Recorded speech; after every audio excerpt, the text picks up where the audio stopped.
इस वीडियो में हम बात करने वाले nested try and catch block के बारे में विद प्रॉपर डिटेल से। ओके, तो चलिए इस वीडियो को शुरू करते हैं। तो सबसे पहले यहाँ पर मैंने क्लास क्रिएट किया, इस क्लास का नाम प्रैक्टिस है। इसके अंदर एक मेन मेथड है और उसी मेन मेथड के अंदर हम नेस्टेड ट्राई कैच के साथ अपना पूरा सिनेरियो क्रिएट करेंगे। तो सबसे पहले मैं यहाँ पर ट्राई लिखता हूँ, कंट्रोल स्पेस यहाँ सेंटर हिट किया तो सिंपली एक ट्राई एंड कैच यहाँ पे क्रिएट हो गया। ओके, इस लाइन को मैं डिलीट करता हूँ कंट्रोल डी से, तो सिंपली हमारा ये लाइन डिलीट हो गया। एंड इसी ट्राई के अंदर हम सबसे पहले एक मैसेज प्रिंट करते हैं। यहाँ पे दे देंगे सिंपली सिस आउट और इसके अंदर दे देंगे हम एक मैसेज इनसाइड आउटर ट्राई। ये हो गया। अब इसी ट्राई के अंदर हम एक दूसरा ट्राई एंड कैच क्रिएट करेंगे, इसी को हम बोलते हैं nested try and catch. Okay, तो यहाँ पर ट्राई लिखेंगे एंड कंट्रोल स्पेस करेंगे तो यहाँ पर इक्लिप्स हमारे लिए एक ट्राई एंड कैच जनरेट कर देगा। तो बेसिकली हुआ क्या, ये एक नया try and catch block create हो गया इनसाइड इस आउटर ट्राई एंड कैच के बाहर। ओके, तो सिंपली यहाँ पर आते हैं और इसी में से कॉपी करते हैं। कॉपी करने के लिए यहाँ पर हम सिंपली लिखेंगे कंट्रोल ऑल डाउन एरो को यूज करेंगे। ये पर्टिकुलर लाइन हमारा क्या हो जाएगा, डुप्लीकेट हो जाएगा। और इसी लाइन को अगर हमको नीचे ड्रैग करना है तो इसके लिए हम सिंपली लिखेंगे ऑल्ट डाउन एरो को यूज करेंगे तो लाइन हमारा नीचे ड्रैग हो जाएगा। और यहाँ पर हम सिंपली देंगे इनसाइड इनर ट्राई। ये हमारा हो गया। ओके, अब यहाँ से अब हमको जो भी चीज़ें यहाँ पे करनी है तो यहाँ पर एक भी मैसेज देते हैं इस आउट इनर ट्राई कैच के अंदर। हम सिंपली एक मैसेज भी दे देते हैं यहाँ पर भी, तो सिंपली यहाँ पर देंगे सिस आउट। ओके, और यहाँ पर हम एक मैसेज देते हैं some exception occur in inner catch. Okay, इसी लाइन को अगेन मैं कॉपी करता हूँ कंट्रोल ऑल डाउन एरो और इसी को ड्रैग करके इसके अंदर देता हूँ और लिखता हूँ some exception occur in outer catch. Okay, ये हमारा हो गया। उस पूरी लाइन को मैं फॉर्मेट करना चाहता हूँ इसलिए कंट्रोल शिफ्ट एफ को यूज करिए तो पूरा कोड जो आपको है प्रॉपर फॉर्मेट हो जाएगा, एक फॉर्मेट में आ जाएगा। ओके, अब यहाँ देखिए ये वाला यहाँ से कैच है और ये जो कैच है किसके लिए काम करेगा, इस ट्राई के लिए कैच काम करेगा, इस ट्राई के लिए, क्योंकि इस ट्राई का एंड कहाँ हुआ, यहाँ पे। तो ये इस अगर पर्टिकुलर ट्राई के अंदर कोई एक्सेप्शन जनरेट होगा अगर इस लाइन में यहाँ पे, तो ये वाली कैच एग्जीक्यूट होगी।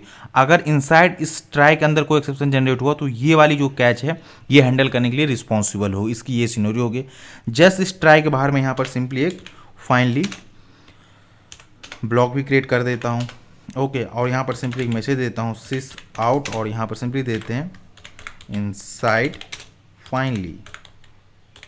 ओके, अगर देखिए यहाँ से अगर मैं प्रोग्राम को भी रन करूँ तो यहाँ पर बेसिकली हमको फाइनली लिखना पड़ेगा, ना कि फाइनल। ओके, डबल एल रहेगा यहाँ पर। अभी हो गया। अगर इस पूरे होल कोड को यहाँ पर अगर मैं देखूँ तो यहाँ पर कोई भी ऐसा कोड नहीं है जो रिस्की कोड नहीं है जो कि एक्सेप्शन को जनरेट करने के लिए रिस्पॉन्सिबल हो।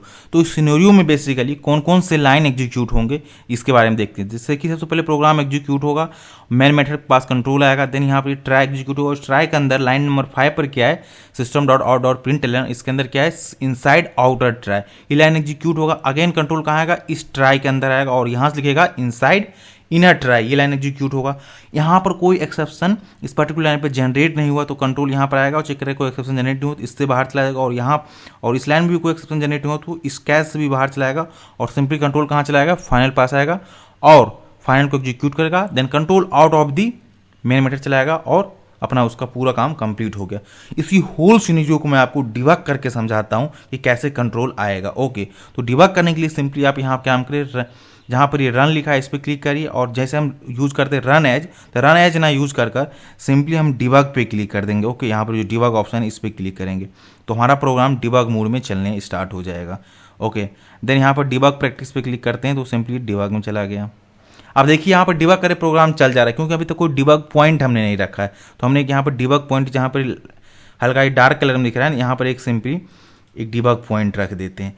अब अगर हम प्रोग्राम रन करेंगे तो देखिए प्रोग्राम यहाँ पर डायरेक्ट आउटपुट नहीं है, ये लाइन हाईलाइटेड कर रहा है। इट मीन्स क्या हुआ, जो हमारा भी कंट्रोल है लाइन नंबर 5 पर आकर वेट कर रहा है। और इसके लिए अगर नेक्स्ट लाइन को एग्जीक्यूट करने के लिए सिंपली आप F6 का यूज करिए। अगर आपके लैपटॉप का भी यूज कर रहे हैं तो सिंपली FN जो होते हैं फंक्शन वाली की वो, देन F6 यूज करिए। तो मैं सिंपली यहाँ पर F6 यूज कर रहा हूँ। देखिए कंट्रोल क्या हुआ, 5 नंबर 9 एग्जीक्यूट हुआ। देन कंट्रोल कहाँ चला गया, इस ट्राई के अंदर एंट्री हो गया। तो देखिए यहाँ पर भी देखिए ये पर्टिकुलर लाइन एग्जीक्यूट हुआ तो इसका आउटपुट यहाँ पर आ गया। देन अभी कंट्रोल कहाँ पर वेट कर रहा है, यहाँ 7 नंबर। जैसे मैं F6 करूँगा तो ये भी लाइन एग्जीक्यूट हो गया। लेकिन अब पर्टिकुलर इन दोनों लाइन से कोई एक्सेप्शन जनरेट हुआ, इसीलिए अब कंट्रोल कहाँ आएगा, ना इस ट्राई ना इस कैच के अंदर आएगा, ना इस कैच के अंदर आएगा, सीधे फाइनली ब्लॉक के अंदर हमारा कंट्रोल एंटर किया, जैसे मैंने F6 प्रेस किया। अगेन मैं अगर F6 प्रेस करूँ तो सिंपली हमारा क्या होगा, जो ये लाइन नंबर 70 पे इनसाइड फाइनली ब्लॉक ये एग्जीक्यूट होकर चला आएगा, और यहाँ से हो गया। जब मैं F यूज करूँगा पूरा, तो इस तरीके से ये कुछ एग्जीक्यूट होगा जब अगर आपका नेक्स्ट ट्राई कैच ब्लॉक लिखा है। बाय द वे अगर लाइन नंबर ये 8 है, यहाँ पर अगर कोई एक्सेप्शन जनरेट हो जाए तो क्या होगा, int a equal to 10 divided by simply 0 कर देता हूँ। ओके, और मैं यहाँ पे लिख देता हूँ अर्थमेटिक एक्सेप्शन, ना कि एक्सेप्शन है, सिंपली एक अर्थमेटिक एक्सेप्शन दे रहा हूँ, क्योंकि यहाँ जो एक्सेप्शन मेरा जनरेट होगा वो अर्थमेटिक टाइप होगा। तो आप ऑलवेज वो एक्सेप्शन लिखिए जिस टाइप का एक्सेप्शन जनरेट होने की चांसेस है, तो उसके कैच ब्लॉक में उसके करस्पॉन्डिंग ही एक्सेप्शन क्लास को लिखने की कोशिश करिए। तो इस कोड को मैं पहले फॉर्मेट करता हूँ, तो सिंपली लिखूंगा Ctrl+Shift+F यूज करूंगा, और ये कोड पूरा हमारा फॉर्मेट हो गया। अगर मेरा डिबग पॉइंट यहाँ है, और ये जो आपका यहाँ पर दिख रहा है इंसेक्ट वाला, इस पर क्लिक करिए एंड डिबग मोड में प्रोग्राम हमारा चलना स्टार्ट होगा। अगेन कंट्रोल हमारा कहाँ आएगा, यहाँ पे आ गया। अब देखिए कभी कंट्रोल कहाँ पर हमारा, लाइन नंबर 5 पे। जैसे मैं F6 यूज करूँगा तो यहाँ पर कंसोल पे देखिए आप इनसाइड आउटर ट्राई की एग्जीक्यूट हो गया। देन कंट्रोल कहाँ आ जाएगा, इस ट्राई के अंदर आ गया, और लाइन नंबर 7 में वेट करा। जैसे मैं F6 करूँगा ये लाइन भी एग्जीक्यूट हुआ। लेकिन लाइन नंबर जैसे ही 8 एग्जीक्यूट होगा ना, तो सिंपली यहाँ से एक एक्सेप्शन जनरेट हो जाएगा, एक्सेप्शन। तो देखिए अब कंट्रोल कहाँ आ गया, कैच पास आया। और जैसे मैं F6 अगेन यूज़ करूँ तो F ब्लॉक के अंदर कंट्रोल चलाएगा, और जैसे मैं अगेन F6 यूज़ करूँ तो ये पर्टिकुलर लाइन जो हमारा ये कंसोल पे प्रिंट हो जाएगा। Some exception occur in inner catch, some exception occur हो गया। ओके, अब ये वाली कैच नहीं चलेगी, क्योंकि ये किसके अंदर आता है, इस ट्राई के अंदर आता है। तो इसमें पर्टिकुलर कोई एक्सेप्शन जनरेट हुआ नहीं हुआ। एक्सेप्शन कहाँ जनरेट हुआ, इस पर्टिकुलर ट्राई के अंदर हुआ। तो इसका करस्पॉन्डिंग जो कैच ब्लॉक ये था, ये कैच ब्लॉक पर्टिकुलर एग्जीक्यूट हुआ है। ओके, ना कि ये अभी नहीं होगा। सिंपली आप कंट्रोल कहाँ चलाएगा, फाइनली पास चलाएगा। देखिए कंट्रोल कहाँ आएगा, फाइनली पास आ गया। अगर मैं F6 यूज़ करूँगा तो सिंपली देखिए ये हमारा आउटपुट हो गया। तो इस पर्टिकुलर लाइन पे जनरेट होगा, तो कंट्रोल कहाँ, एक्सेप्शन कौन हैंडल रिस्पॉन्सिबल करने के लिए होगा, जो इनर कैच है वो एक्सेप्शन जनरेट करेगा। लेकिन मैं इसी लाइन को अगर यहाँ पे ये एक्सेप्शन जनरेट करूँ तो देखिए कंट्रोल कैसे होगा एक्सेप्शन जनरेट। तो चलिए इस लाइन को ऊपर मैं सिंपली ड्रैग करता हूँ, आल्ट अप की एरो को यूज करूँगा, और इस लाइन को यहाँ पर मैं लाइन नंबर 6 पे ले आया हूँ। Ctrl+S करता हूँ, प्रोग्राम हमारा सेव हो गया। अगेन मैं प्रोग्राम को डिबग मोड में ही चलाता हूँ। अब देखिए इस सिनेरियो में कि कौन कौन से ब्लॉक एग्जीक्यूट होंगे। ओके, तो सिंपली मैं अगेन डिबग मोड चलाया, और कंट्रोल हमारा कहाँ आ गया, लाइन नंबर 5 पे आ गया। अगेन मैं यूज़ कर रहा हूँ F6 पोजीशन में यूज़ किया। देखिए पर्टिकुलर इनसाइड ट्राई ये कंसोल पे प्रिंट हो गया।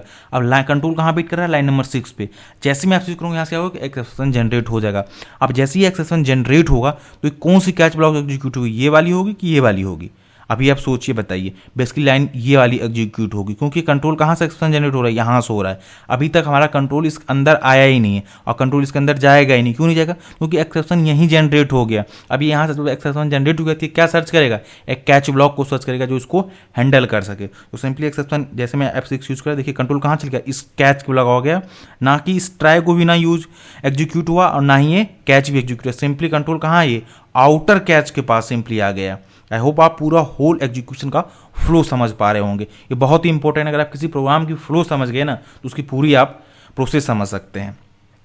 अब यहाँ जैसे यूज़ करेंगे तो हमारा ये लाइन पर्टिकुलर एग्जीक्यूट हो जाएगा, एंड देन इसके बाद कंट्रोल हमारा फाइनली ब्लॉक में आ जाएगा। तो इस सिनेरियो में कितनी लाइन एग्जीक्यूट हुई, केवल first line, 5th number line and ये 13 number line and 16 number line he execute हुआ, बाकी रिमेनिंग लाइन एग्जीक्यूट ही नहीं हुए। तो आई होप आपको ये समझ पाएंगे कि हम कैसे नेस्टेड ट्राई एंड कैच को यूज़ कर सकते हैं। अगर किसी पर्टिकुलर ब्लॉक में अगर एक्सेप्शन जनरेट हो रहा है तो वो कौन सी कैच ब्लॉक रिस्पॉन्सिबल होती है हैंडल करने के लिए। तो ये होल सिनेरियो आपको समझ आया होगा।